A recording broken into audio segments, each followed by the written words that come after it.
Imagine spending your entire life learning how to survive the crushing, lethal weight of falling timber in the deep forests of the Pacific Northwest, harvesting millions of feet of raw lumber to build the gleaming cities of America, only to be told by the government that you are legally forbidden from living in the very neighborhoods you helped construct.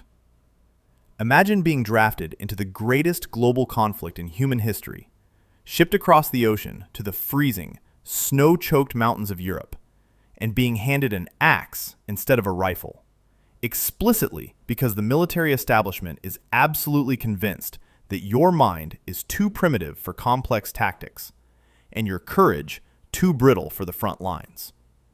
In the bitter, unforgiving winter of 1944, deep within the dark, freezing valleys of the Vosges Mountains in eastern France, this was not a philosophical injustice to be debated.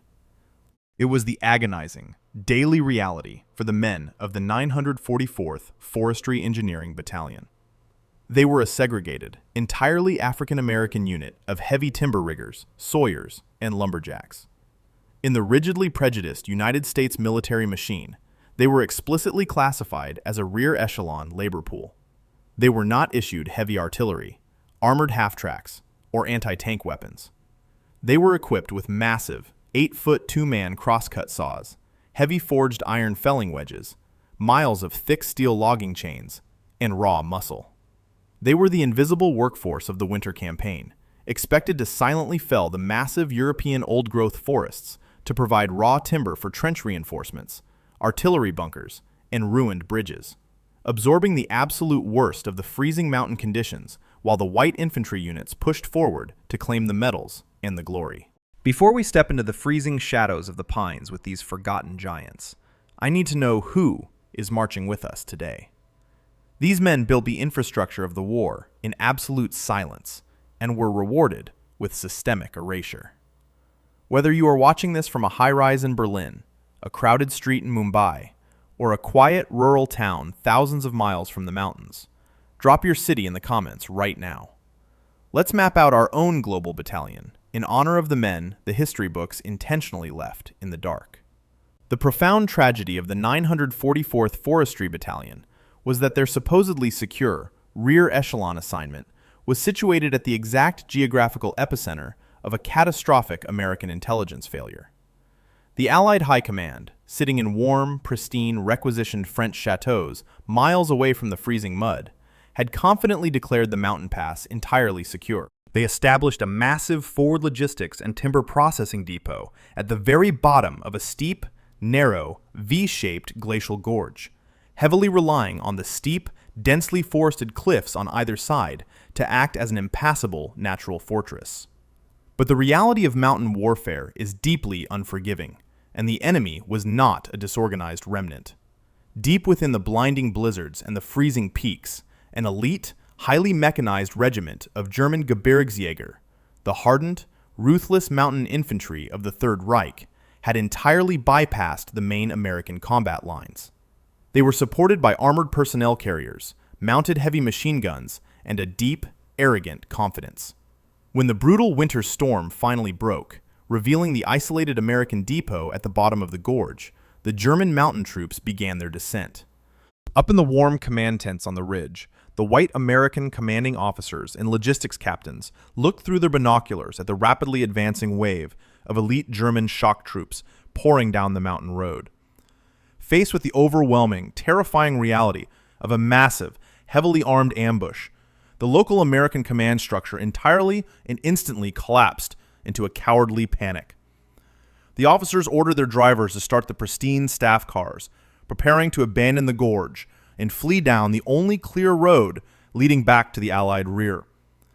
As the engines roared to life, the commanding officer sent a final, frantically typed radio transmission to the segregated lumberjacks trapped down in the freezing mud of the logging camp. The message was sterile, brief, and completely devoid of any human empathy. The 944th Forestry Battalion was ordered to remain in the gorge. They were explicitly instructed to manually scuttle the heavy sawmill equipment, burn the timber reserves, and physically barricade the narrow mountain road with their own bodies and trucks to delay the enemy advance. There was no promise of an armored extraction. There was no timeline for heavy infantry reinforcements. The command simply looked at a tactical map, weighed the lives of 200 unarmed black loggers against the time it would take to secure their own cowardly retreat, and crossed the men out with a red pencil. They were biologically cheap, entirely expendable speed bumps, left behind to bleed in the snow while the officers sped away into the safety of the rear lines. Panic, raw, suffocating, and completely mathematically justified, began to tear through the ranks of the abandoned Forestry Battalion. The narrow, steep-walled gorge was rapidly transforming into an inescapable, freezing slaughterhouse. The elite German mountain troops were advancing systematically down the single road, their heavy machine guns already echoing through the valley. The men of the 944th were trapped at the bottom of a geographical bowl. They had no heavy weapons, no grenades, and absolutely zero combat training. They were holding heavy iron felling axes and two-man crosscut saws, looking at an advancing army equipped with automatic weapons and armored half-tracks. It was a mathematical death sentence. The young teenagers drafted from the segregated neighborhoods of Chicago and the rural farms of Mississippi fell to their knees in the freezing snow, hiding behind massive stacks of raw timber they were ordered to burn, praying to a god that seemed utterly absent from this cursed forest. But standing in the absolute center of the main logging camp, entirely ignoring the chaotic whistle of distant sniper fire cutting through the freezing air, was First Sergeant Silas Timber Washington. He was a colossal, broad-shouldered man in his late 40s, his heavy canvas uniform completely soaked and permanently stained with thick pine pitch and chainsaw oil. Before the war, Silas had not learned physics from an Ivy League textbook or a pristine military academy. He was a master timber feller and a heavy rigging boss from the brutal, unforgiving, towering redwood forests of Oregon. He was a man who had spent his entire adult life manipulating the terrifying, uncompromising physical laws of immense weight, extreme gravity, and raw mechanical leverage. He understood that a massive, 100-foot-tall, 10-ton pine tree standing on a 45-degree slope was not just a piece of wood. It was a colossal, sleeping pillar of pure, stored potential energy. Silas did not look at the advancing German Gebirgsjäger and see an unbeatable military force. And he did not look at the steep, densely forested walls of the gorge and see an inescapable grave. He looked up at the thousands of massive, towering, old-growth pine trees clinging to the sheer slopes directly above the narrow mountain road. The officers who had fled expected these men to die cowering in the mud, fighting hopelessly with axes against machine guns. But they had completely forgotten what these men actually did for a living. They were the absolute, undisputed masters of extreme gravitational physics. "Listen to me," Silas roared, his deep, gravelly voice slicing cleanly through the howling winter wind and the paralyzing terror of his men. His massive hands gripped the lacquered hickory handle of a heavy, double-bitted felling axe. "The brass ran because they think we are nothing but pack mules. They think we do not know how to fight because they never gave us guns. But we do not need their guns. We are the men who tear down the mountains, and we know exactly how to make this forest fall." Silas pointed the heavy steel blade of his axe directly at the steep, snow-covered ridges towering hundreds of feet above the single, unavoidable road that the German armored column had to use. "We are going to turn this entire gorge into the biggest, heaviest avalanche of solid timber the world has ever seen. Grab every crosscut saw, every iron wedge, and every inch of logging chain in this camp. We are not going to shoot them. We are going to bury them under 1,000,000 pounds of wood." The 200 abandoned loggers instantly transformed from a panicked, forgotten labor pool into a frantic, blindingly efficient forge of absolute industrial survival. The sheer, agonizing terror that had paralyzed them minutes before was entirely burned away, replaced by a cold, calculating, and terrifyingly focused mechanical rage. They were fighting for their fundamental right to exist, wielding the exact heavy-hand tools the military establishment had used to humiliate them. They did not try to build pathetic, useless barricades out of supply crates. They waded directly into the freezing, waist-deep snow of the steep mountain slopes, moving with the synchronized, rhythmic perfection of men who had spent years dancing with death in the high timber. Under Silas's rapid-fire, highly technical orders, squads of men sprinted to the massive, 100-foot-tall old-growth pines lining the ridges directly above the road. Working with massive two-man crosscut saws and sheer, desperate adrenaline, they did not fell the trees. Instead, they executed a highly complex, incredibly dangerous logging technique known as pre-cutting, or building a widowmaker matrix. With terrifying precision, the sawyers cut deep into the massive trunks, creating the perfect directional notches aimed squarely down the slope toward the road. But they deliberately stopped sawing just inches before the trees would naturally fall. They left a thin, highly stressed sliver of inner wood, the hinge, completely intact. They were intentionally compromising the structural integrity of thousands of tons of timber, leaving the massive trees standing, perfectly balanced, but holding back a catastrophic amount of gravitational potential energy. But Silas was not building a random scattering of falling trees. He was engineering a catastrophic, interconnected, kinetic domino effect. The riggers dragged miles of heavy, forged iron logging chains up the freezing slopes, wrapping them violently around the massive, pre-cut trunks, physically tying the canopy of the forest together in a massive, highly unstable web of tension. They linked dozens of massive trees to a single, colossal, 200-foot-tall ancient pine standing at the very top of the ridge, the king tree. Silas ordered his men to drive heavy, forged steel felling wedges deep into the back cuts of the lower trees, forcing the massive trunks to lean aggressively downhill, held back from collapsing only by the freezing wind and the thin, groaning fibers of the wooden hinges. The entire steep slope of the gorge was being weaponized into a colossal, highly unstable kinetic hair trigger, holding back a physical force that defied human comprehension. Silas positioned his massive frame directly beside the colossal king tree at the top of the ridge. In his pitch-stained hands, he held an 8-pound sledgehammer. He looked down at the narrow, winding mountain road far below, completely invisible through the heavy, blinding blizzard and the thick, falling snow. He knew the terrifying, uncompromising laws of gravitational multiplication. If the king tree fell, its massive weight would pull the logging chains tight, violently snapping the delicate wooden hinges of the pre-cut trees below it. Those trees would fall into the ones below them, creating an exponentially expanding, supersonic avalanche of solid timber and crushed rock. It would become a macroscopic, hyper-dense wave of sheer destruction that would cleanly and instantly crush solid steel, armored vehicles, and human bone without even slowing down. Silas was intentionally creating the exact catastrophic logging nightmare that killed men in the Pacific Northwest every year. He was building a localized apocalypse made of raw gravity and ancient wood.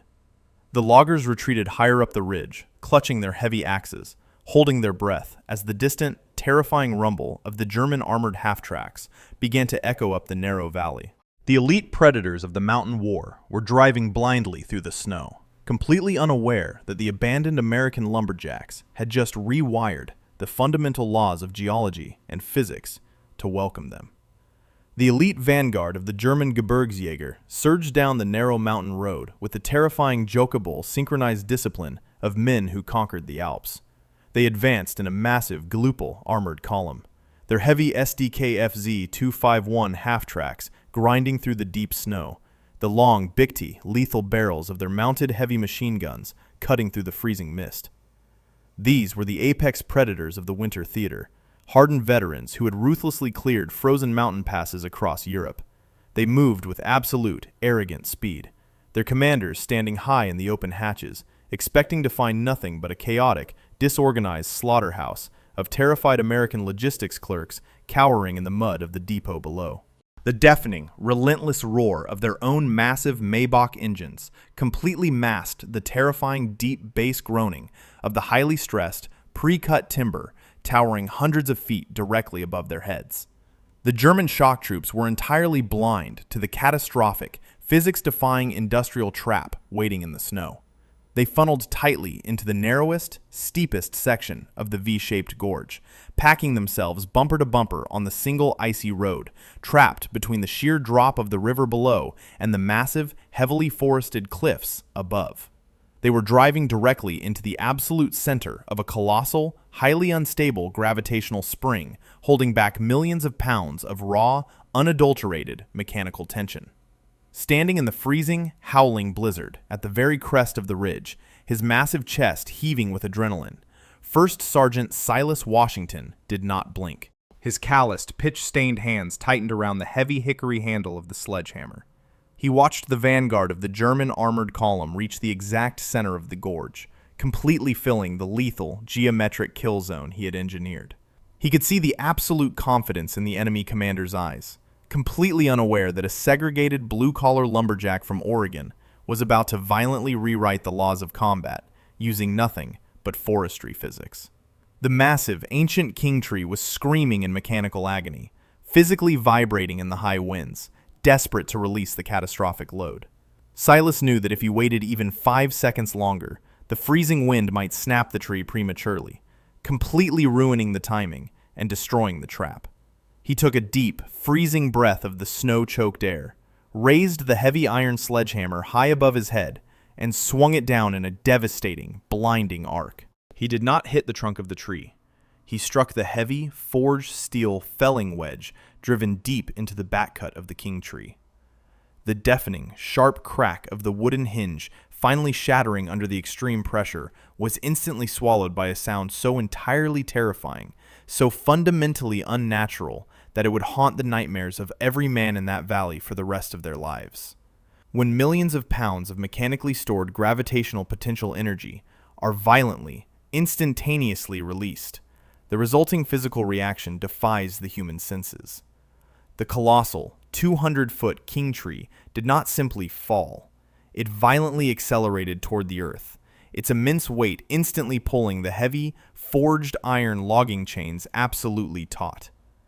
The incredible kinetic force violently snapped the pre-cut hinges of the dozen massive pines tied directly below it. Those trees crashed forward, their sheer mass slamming into the next row of pre-cut timber, multiplying the kinetic force exponentially. Within a microscopic fraction of a second, the entire steep slope of the gorge transitioned from a silent, frozen forest into a macroscopic, hyperdense, supersonic wave of absolute annihilation. The sheer acceleration of thousands of tons of solid timber violently plunging down the 45-degree slope created a concussive, deafening acoustic roar that physically knocked the hidden American loggers off their feet and instantly triggered a massive secondary avalanche of packed snow and glacial rock. The catastrophic wave of timber swept down the cliffs, entirely invisible to the naked eye due to the sheer volume of pulverized snow and exploding bark. It hit the tightly packed, heavily armored vanguard of the German Gebirgsjäger with the crushing, inescapable kinetic force of a falling skyscraper. The catastrophic energy cleanly and instantaneously sheared through absolutely everything in its path. It crushed the heavy steel armor of the half-tracks flat against the road, as if they were cheap tin cans. It violently pulverized the mounted machine guns and shredded the elite mountain troops in a blinding, horrifying matrix of exploding splinters, crushing rock, and unyielding ancient wood. The massive timber avalanche continued its violent supersonic arc, sweeping the entire German column completely off the narrow mountain road and violently burying them hundreds of feet below in the freezing, churning waters of the glacial river. The immediate aftermath was not a battle. It was a completely sterilized, absolute geological erasure. The apex predators of the mountain war, the elite, heavily armed vanguard that had terrified the entire American command structure into a cowardly, disorganized retreat, had been instantaneously wiped from the face of the earth. They had not been defeated by superior infantry tactics or heavy aerial bombardment. They had been entirely obliterated by the terrifying, invisible laws of extreme gravitational physics, weaponized by men who had been handed axes instead of rifles. The secondary waves of the German assault force, miles back up the road, witnessing the catastrophic, impossible destruction of their entire lead element and the physical collapse of the mountain itself, were completely paralyzed by absolute, unadulterated, psychological terror. They could not comprehend what had just happened. They thought they had been struck by a concentrated barrage of heavy seismic explosives. The strict, unyielding discipline of the elite mountain infantry entirely shattered. The surviving German troops broke their ranks and fled in blind panic back into the suffocating darkness of the blizzard, completely abandoning the assault on the gorge. A heavy, freezing silence slowly descended upon the ruined valley, broken only by the steady, relentless howling of the winter wind and the sharp settling cracks of the millions of pounds of fallen timber. The 200 African-American lumberjacks of the 944th Forestry Battalion slowly, shakily pushed themselves up from the deep snow at the top of the ridge. They were entirely exhausted, their canvas uniforms completely soaked in freezing sweat and pine sap, their ears ringing with a high-pitched, agonizing whine from the supersonic shockwave of the collapsing mountain. They staggered to the edge of the cliff, gripping their heavy iron axes and rusted crosscut saws, and looked down at the absolute, unimaginable devastation they had just created. The narrow mountain road was completely gone, entirely erased beneath a towering, chaotic graveyard of shattered old-growth pine and crushed German steel. Silas leaned heavily against the stump of the massive king tree, wiping a thick layer of freezing snow from his exhausted face. He looked at the young teenagers from Chicago and Mississippi, boys who had been explicitly told their entire lives that they were cowards, inherently inferior, and unfit for the rigors of combat. He watched as they stood tall in the freezing blizzard, realizing that they were not pack mules, and they were not disposable. They had held the absolute center of the line. They were the undisputed masters of the high timber. They had survived an unwinnable war by rewriting the very geography of the battlefield. For 48 agonizing hours, the 944th Forestry Battalion held the frozen ridge entirely alone. They fortified their camp using the remaining heavy timber, waiting in the sweltering, freezing cold of the winter nights for an enemy counterattack that never came. And then, cutting through the thick, rolling mist of the valley, came the deep, unmistakable, thrumming vibration of massive Allied transport engines. Appearing on the distant, cleared sections of the road, moving with a brisk, arrogant speed, were the heavily armed jeeps and pristine staff cars of the American command structure. The officers had not come back to launch a desperate rescue mission. They had explicitly abandoned the loggers 2 days before, fully expecting them to be slaughtered and the depot to be completely overrun by the German mountain troops. They were only returning now because their aerial reconnaissance had reported the road blocked by a massive, natural avalanche, and they wanted to reclaim their logistics hub. As the spotless, heavily armed command vehicles pulled up to the edge of the catastrophic timber blockage, the white military officers standing in the snow were completely paralyzed by absolute, slack-jawed incomprehension. The commanding officer, a pristine, aristocratic major who had cowardly fled at the first sound of machine gun fire, stepped out of his warm staff car. His polished leather boots gleamed in the pale winter sun, completely untouched by the mud and the blood of the mountain. He lowered his binoculars, his face pale with utter confusion. He looked at the massive, completely destroyed German half-tracks crushed beneath millions of pounds of perfectly cut pine logs. And then his gaze shifted to the crest of the ridge, where 200 black lumberjacks stood defiantly among the stumps, holding their heavy axes and crosscut saws. First Sergeant Silas Washington descended the steep slope, his massive frame towering over the cowardly major. He offered a slow, heavy, utterly exhausted salute. "The gorge is secure, sir." Silas's deep, gravelly voice echoed across the silent valley. "The enemy vanguard has been completely neutralized. We held the road." The commanding major did not return the salute. He gripped his pristine uniform coat, his eyes darting frantically from the catastrophic destruction of the timber avalanche to the completely unarmed loggers. In his rigidly segregated, deeply prejudiced worldview, the reality standing right in front of him was mathematically and fundamentally impossible. "You neutralized them, Sergeant?" the major asked, his voice dripping with cold, aristocratic disgust and heavy, undisguised condescension. "You expect me to believe that a segregated forestry crew stopped an elite Gebirgsjäger regiment with axes and handsaws?" "We used the mountains, sir," Silas replied, his jaw set like carved granite, completely refusing to back down. "We pre-cut the old-growth pines on the 45-degree slope and chained the canopy together. When their armor entered the choke point, we dropped the king tree. The kinetic chain reaction buried them. The major stared at the massive Oregon lumberjack for 5 agonizing seconds, and then he let out a sharp, cruel, entirely dismissive laugh. It was a laugh born of sheer, terrifying insecurity. "Let me tell you what actually happened here, Sergeant," the major sneered, shaking his head and pointing a pristine, gloved finger at Silas.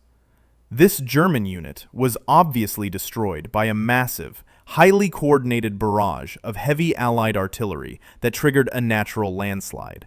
And you and your panicked labor crew came crawling out of the woods after the fact to claim the glory." Silas froze. The accusation was so profoundly vile, so entirely detached from the horrific, brilliant reality they had just survived, that for a moment, the massive sergeant could not even speak. "My men held this line when you ran away, sir," Silas growled, his voice dropping to a dangerous, heavy rumble of pure working-class fury. "We cut those trees. We broke that army." The major's face flushed a violent, defensive red. The terrifying idea that a crew of black laborers had outsmarted, outfought, and completely outperformed the white officers who had cowardly abandoned them was a narrative his fragile establishment pride simply could not accept. Acknowledging their heroism would force him to explicitly acknowledge his own profound cowardice. "The only thing I see here, Sergeant, is a massive, unauthorized destruction of vital United States military timber reserves," the major snapped, pointing at the millions of feet of ruined pine logs crushing the German armor. "You intentionally sabotaged our strategic lumber supply because you panicked and tried to block the road instead of fighting." The major turned to the heavily armed military police stepping out of the jeeps. "Disarm these men of their tools. Arrest First Sergeant Washington immediately. I am charging him with gross negligence, dereliction of duty, and the willful, malicious destruction of critical wartime logistics infrastructure." The heavily armed MPS leveled their submachine guns, aiming them directly at the exhausted, pitch-covered men who had just saved the entire Allied mountain flank. The betrayal was absolute. It was a crushing, suffocating weight that hurt infinitely more than the freezing blizzard or the terror of the German assault. They had faced the ultimate enemy, commanded the terrifying laws of extreme gravitational physics, and won an entirely unwinnable war. And their only reward was to be stared down by the guns of their own commanders. Their impossible, physics-defying heroism was instantly erased, stolen, and buried by the very cowardly establishment that had explicitly left them to die in the snow. This is the exact reason you will never find the name Silas Washington or the heroes of the 944th Forestry Battalion in your high school history textbooks. The United States military brass entirely, aggressively, sanitized the official after-action reports. The destruction of the elite German mountain vanguard was officially, falsely, credited to heavy sustained artillery bombardment and severe natural weather anomalies. The 200 brave, brilliant men of the logging battalion were quietly split up, threatened with general court-martials if they ever spoke of the true events, and shipped to other forgotten, freezing forests to continue cutting wood in the dark. Their unimaginable brilliance, their sheer working-class genius, was completely buried beneath mountains of redacted, classified paperwork and systemic arrogance. But the absolute truth is permanently written into the shattered bedrock of that gorge. The truth lives in the calloused, pitch-stained hands of the working-class men and women who actually bleed in the deepest, most dangerous corners of the earth, doing the heavy lifting, while the cowards at the very top steal all the glory and aggressively hide the evidence. This history is your inheritance. The establishment tried to sanitize the truth, just like they tried to sanitize the battlefields. They expected these men to die quietly in the snow, but they used the very tools of their oppression to completely shatter the enemy. Now, it is your turn to fight the second phase of this war, the war of memory. The algorithm of this platform is exactly like the prejudiced history books of the 20th century. It favors the comfortable, easy lie over the difficult, bleeding truth. It wants to bury this history. Do not let them. If this story made you feel a profound sense of awe, anger, or pride, you have a duty. You are now a soldier in the regiment of memory. Share this video. Send it to anyone who thinks history is only made by generals with silver stars on their shoulders. Post it on your timeline and force the world to look at the faces of the men who were completely abandoned by their country and still found a way to win. And before you scroll away to the next distraction, go to the comments right now. For the men who fought the dark, the snow, and the silence of their own commanders, leave a final roll call across time. Type the words, "We fell the giants." Let's build a massive wall of text in the comments that no bureaucratic cover-up, no cowardly officer, and no algorithm can ever erase.